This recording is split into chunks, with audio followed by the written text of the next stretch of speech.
Hello, hello, hello, and welcome back to Giselle Eats. Happy Wednesday afternoon, everyone. Happy Wednesday afternoon, and look what we have. We have spaghetti, baked spaghetti, something quick and easy and simple for a large family that you can eat on for a couple of days and take to work, share with your friends and family. I hope everyone is doing well, and I hope everyone is in good spirits despite the craziness in the world. But keep your head up, keep the faith, and let's just keep on moving along and sticking together like how this beef and sausage is sticking together. So what I have here is 1 pound of sweet Italian sausage, 1 pound of spicy Italian sausage, and I have 1 pound of chuck ground beef. Now, I like to sear my meat on both sides or one of the sides because I like the texture and I like the taste that it gives. I put a small amount of oil in our pan, maybe like a teaspoon of canola oil, just a teaspoon, and I'm browning the meat. Now, everything is optional. If you prefer ground turkey, use your ground turkey. If you prefer ground ribeye, use it. If you have some ground veal, use it. I try to keep my recipes customizable for the supporters to interchange out things that they like and they don't like. I do have a lot of people who do not like mushrooms. So if you don't like mushrooms, of course, do not add the mushrooms in. But we love mushrooms here. I will be sauteing those separately soon. But I have 1 whole green bell pepper, 1 whole white onion, and 1 head of garlic. I am not going to saute the vegetables separately. I'm going to add them in once I get the meat about 75% done. For seasonings, we are going to use some beef bouillon, all-purpose, some black pepper, onion powder, and garlic powder.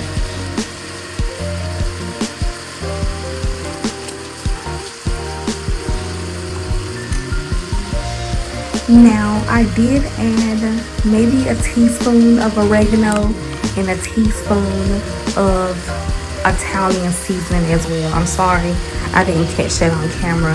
I think it had died, and I had to switch out the battery.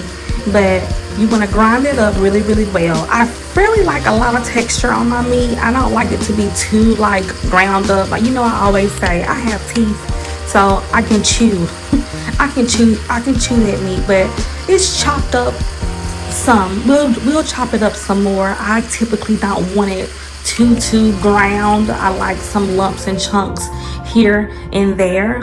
But we're going to sweat these vegetables out, this green pepper and the onion. I want them to get a little bit softened before I add in the garlic. Probably cook it for about, I'm gonna say 15 minutes before we add the garlic in. Now, when it comes to sauce, cook your sauce however you want to cook your sauce or make your sauce. I tend to like a more robust, tomatoey, earthy flavor. You don't have to do that. If you like a sweet route, add your sugar and use some ragu. Any store-bought sauce that you like, I typically do not buy the store-bought sauce because they never have the flavor that I'm going for. And I'm gonna use some tomato paste, a can of diced tomatoes, and a can of tomato sauce, and I'm going to use probably 1.5 cups of red wine. Of course, you do not have to make your sauce like that, but that's what I like. That's what my family and friends enjoy, so this is how I make it. But if you do follow this recipe and you like, it needs a little bit sugar, go for it. Add you a tablespoon or a teaspoon of sugar to your liking. I will not be adding any sugar, because to me that's goulash. When it's kind of sweet, that's more on the goulash end of things. But we're not making goulash today.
So what I'm going to do is I am going to get a small skillet and I am going to soften the mushrooms aside, with just a little tablespoon of butter.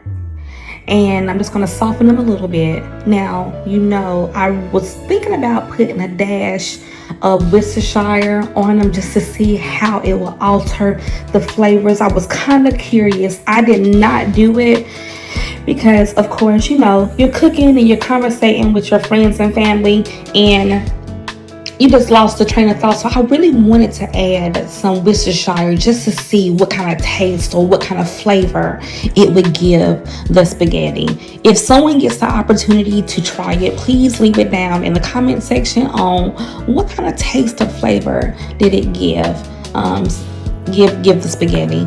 Now, we are still cooking the meat down. It was not done all the way. The garlic is in, the peppers and the onions are softened. We just want to make sure that everything is copacetic. Everything is coming together really, really nicely. I am going to taste this meat for all my seasonings to make sure that, not too heavy on the salt. If it needs more flavor, like any more Italian seasonings or oregano, if it needs more black pepper. But I'm going to always tell you to add in your fresh element. I always add in a fresh element, some type of fresh herb. So when we combine our mushrooms in, we're going to also add in probably a heaping tablespoon of fresh Italian parsley. We're going to add in Italian parsley with our mushrooms and get that combined really, really well before we move on to putting our sauce together.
I will recommend that you taste it right before you start on making the sauce. Make sure you taste it. Just make sure if you need to add any seasonings, because if the meat foundation is not strong, the tomatoes and the wine is going to alter it, and you just want to make sure that you are ahead of it. So I'm going to use one whole can. I don't know what size this can is. The medium size can, I would say about well, it's not medium. I would say a large size can of diced tomatoes. A lot of people can't take tomatoes or digest tomatoes. So if you have a family member that is suffering with some, acid reflux or diverticulitis or something, don't add the those tomatoes in. I love tomatoes. My family loves tomatoes, so I did add in tomatoes. I like the chunks of tomatoes through it. I like a real tomatoey flavor. So I used a whole can of diced tomatoes and tomato sauce. Now I know you're wondering, Giselle, why aren't you just adding a little bit of water and rinsing that can out into the sauce? You know how I am about that? I kind of feel like it dilutes your sauce, adding water to it. So I typically do not do the rinse out trick. I think it just dilutes it. So we're going to add in some tomato paste, a small can of tomato paste. Now, there's different levels of tomato sauce, diced tomatoes, and tomato paste. They all have different flavors. Are you the type, if you do cook your spaghetti this way, are you the type to buy on price point, or are you the type to buy for flavors? Typically, I feel like Hunt's is cheaper when it comes in the price range, but then this flavor that I'm using right here is a little bit more pricier when it comes to their tomato purees and their diced tomatoes and their whole tomatoes. But I really like this tomato paste. So let me know in the comment section what brands do you prefer and what type of spaghetti sauce you use in general. I have found some very, very good tomato sauce in Home Goods and TJ Maxx that tastes very, very much homemade. Very good. I would recommend checking out some of their sauces sometimes when you're in there picking up different things. Now I am going to add a cup and a half of Tribute Cab. It's probably one of my favorite reds. It is very, very, as Angie would say, it tastes like licking a tree. But this is my favorite. This is my favorite. I feel like it's a great price point for the quality. It is really, really good. If you're a wine drinker, if you like a bold red, this is very bold. I mean, you taste every oat, berry. It's very earthy. I love it. I always cook with it when it comes to my roast, when it comes to making lasagna and spaghetti. I always use it. It's one of my favorites. That is optional. That's optional. I just think it gives it an elevation to the taste. Your sauce won't taste like no one else's. Cooking with any type of alcohol, your food will be set apart from the other ones. People crack jokes and say, yeah, because it's drunk, but it's not the case. We still got to cook this down and simmer this. If this is too chunky or too thick for you, add you some water in to loosen it up. I do not like a thin sauce, so I will tend to keep it very thick and chunky and hearty. Now, this has cooked down for about 15 to 25 minutes covered while we work on the noodles. I'm sure everyone knows how to cook noodles. So what we're gonna, read the directions. I used 1.5 pounds of regular spaghetti noodles. We're gonna get those boiled in some salt water and a little bit of oil, or cook your noodles how you cook your noodles. We will get those strained, and we're going to go ahead and drop them inside of the sauce. Now, I get a lot of questions about how do you keep your noodles from sticking. That's a very good question. I don't know. I sometimes will rinse them, then put a tablespoon of butter on them and do it that way. And sometimes I'll just rinse and dump. I never have an issue with my spaghetti noodles sticking, but I will say, do not let them sit. If you're gonna let them sit in some water. That's the only thing, and not hot water, because they will continue to cook and you do not want them to be mushy.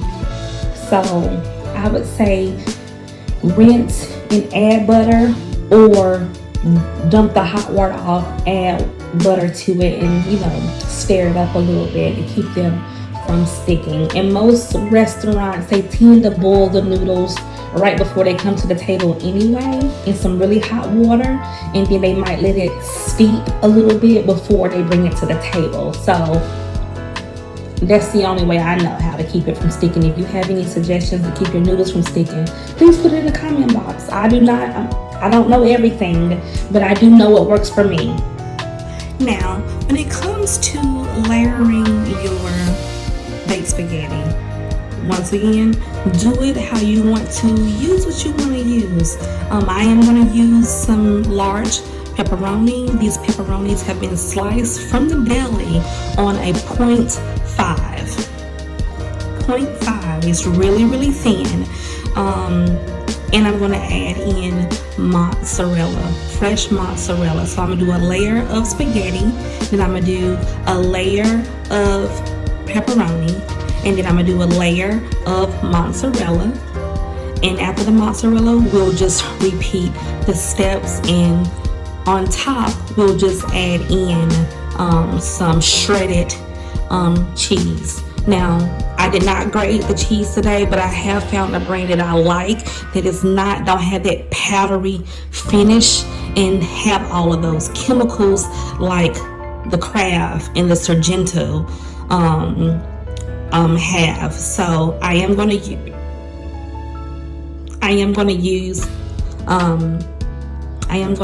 that. Now, if you do not want pepperonis, of course you don't have to use pepperonis. You can always use sausages or anything else that you like. But we're gonna finish this up, put some cheese on it, put it in the oven for 30 minutes covered. We're gonna take the foil off, and then we're going to brown the top of it under the broiler.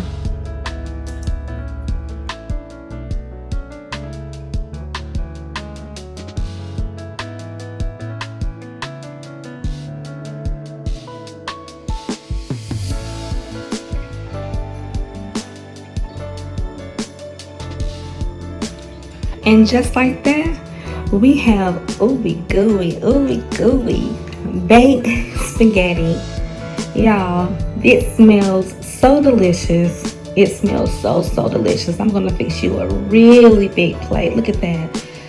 Ooh, look at that. I thank y'all so much. Thank y'all so very much for joining me for this baked spaghetti video. Please let me know if you're able to try out this recipe. I hope it was helpful. Make sure you like, comment, and subscribe to my channel, because I really appreciate it. And there definitely will be more. Hopefully we'll have something good and inspirational for Easter for you guys, but I'll keep you guys posted. I love y'all. Bye.